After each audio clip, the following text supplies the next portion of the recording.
Hello everyone, it's Shadow the Rat, and today I thought I'd start a new series all about my rats. Now in the past I did something similar and I called it Rat Highlights, and I have 3 of them currently, one on Latte, one on Berry, and one on Shadow. However, these were really long and they didn't have any spoken words in them, so I thought I'd redo it, so to speak, and do all of my rats, past and present.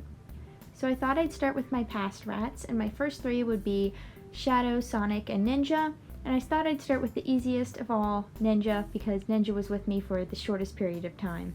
Now, I got Ninja on April 26th of 2015, and I was originally only going to get her and one other girl.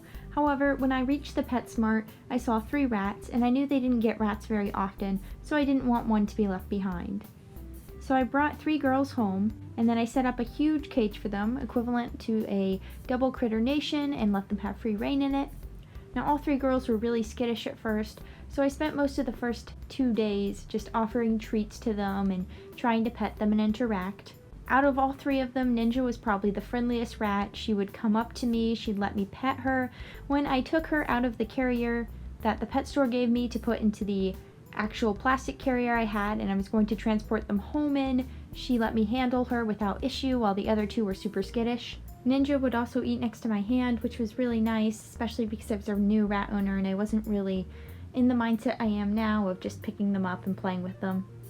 But unfortunately, 2 days in, I noticed that Ninja started looking a little puffy and acting a little more lethargic than usual.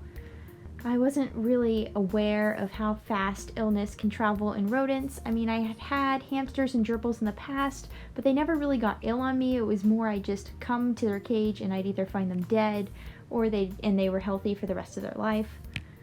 So when I saw Ninja getting lethargic, I told my parents and we ended up calling the vet and we were going to come in the next day.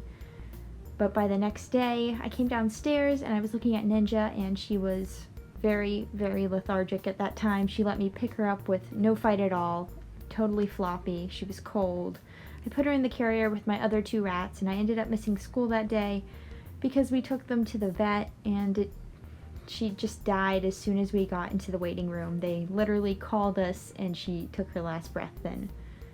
It was really upsetting as a new owner because, well, you know, you want your pets to live as long as possible and it's really disheartening when one of them dies at around 4 months old, just 2 days after you get her. Well, we ended up taking Ninja to the vet clinic. I live in a university town, so the vet clinic in the university town, and they did a necropsy on her, and they found out that she had died from some form of viral pneumonia.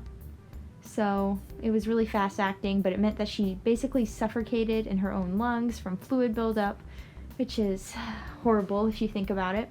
And unfortunately, after Ninja died, Shadow ended up getting sick with the same thing.